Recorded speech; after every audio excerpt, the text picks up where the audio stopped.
I think it's a problem that's on every college campus right now, and I think the biggest thing, our responsibility as coaches, is to educate our guys on what the dangers are, and that's what we continue to do. And I think that's the biggest, the biggest thing. But it wasn't, that's not a revelation, I think, when anybody saw that article. But I think the biggest thing for us, and I think our responsibility as coaches, is you're coaching 18 to 22-year-old kids that they're in a mistake-making phase of their lives, and I think no one goes through life without making a mistake. But I think the biggest thing is, do you learn from your mistakes? So I believe our job and what our responsibility is to educate these kids on not just don't do it because if you get caught, here's the ramifications, is you shouldn't be doing it because of really the effects that it has on you. And that's what we do as a group, our medical staff. And Dr. Skaggs talks to our players about it all the time. We've brought in people from the outside to talk about the effects of drug and alcohol abuse on your body. And that's the biggest thing for us, is really the education part of it. Do you think the article unfairly singled out Oregon? Nah. I mean, it happens. But I don't think there's any coach in the country that coaches college football that says, hey, that they can't write that article about us. But they can pick whoever they want. They went back and they did a lot of research. They interviewed guys that played here in 1996, so it was a good historical piece too. So. Do you think that the range 40 to 60% is accurate for your team? I don't, no, because I know how many kids have been tested and that hasn't shown up. But the other thing I'll tell you is the single biggest determining factor on sports performance is central nervous system readiness, i.e. your brain. And if we had that many kids doing it, we wouldn't be 34-6. And because it's not just about doing it the day before a game, it's about practice. And we win because of how hard we practice. And I see our kids every day in practice.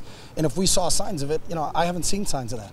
But if we do see signs, and again, because of the state law, we have to have probable cause to test them.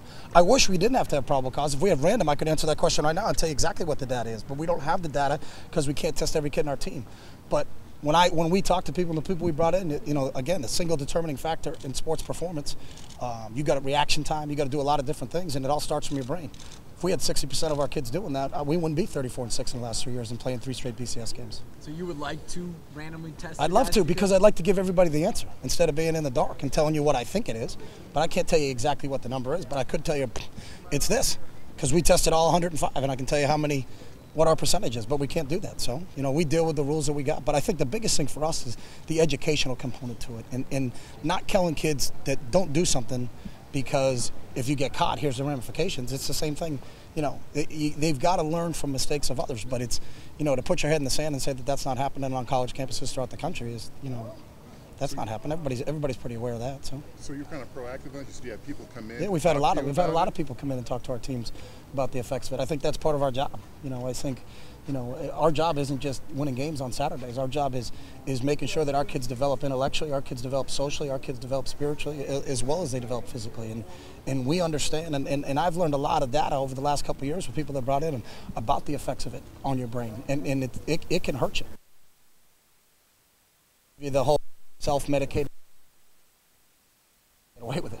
But there's no proven facts from what I have, people coming in and saying that it's good for you. So.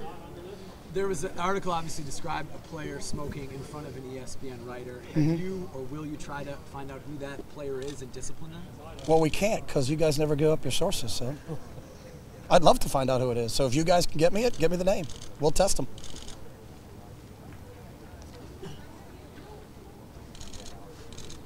Let's talk practice a little bit. You're getting down to the final few days, prepared, ready for the spring game? No, we don't really consider that right now. All we want to do is just have a good Thursday. I mean, our spring game is, it'd be no different than, Jerry, if we were playing a game and it would be next Saturday, so we're 5 practices out. So our talk isn't anything about the spring game on Saturday. It's, the situations and what work we did today. To get better as a team. So, just like our weekly preparation, when we'll go out there and we practice on Monday, we're talking about Monday. We're not talking about Saturday. So right now it's still, we got a lot of work. I think, that's what our kids love. They love practicing football. They love playing the game. And the more situations we can put them in, the better off they're going to be in the long run. We had a couple situations come up again today, and you're like, hey, there's a great teaching point right there. We need to talk about in our meetings tonight, see if we can get better, and then come out and have a better practice tomorrow than we had today. And that's been our goal all through the spring. Can we improve as we get going, and we'll attack the spring game and the breaking up of the team sometime next week. So. One more question. Like you said, you did a lot of research. You talked to a lot of players. Does it upset or disappoint you that so many few current players, even as sources, were willing to talk to him about the situation? I don't know. It doesn't upset me at all. I know it's a problem. So for me to say no, it does. It's not that. I know it exists on our campus, and I would be naive to say that I can't believe that someone on our team is doing it. But again, our job is to educate them. So, I don't know anything about it. You got to ask him about who he interviewed. He may have not interviewed non-football players. I don't know. But would it upset you if you did? If some of your guys were talking to Yeah, him? Like anytime, I don't care if our guys talk to anybody.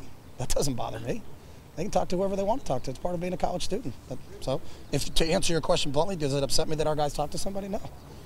We talked to them. I mean, they approached you before. They approached me about a week ago. So they were in some clandestine operation on our campus. We heard a story that they were here sometime in January, and no one told myself or Rob Mullins what they wanted to talk to us about. So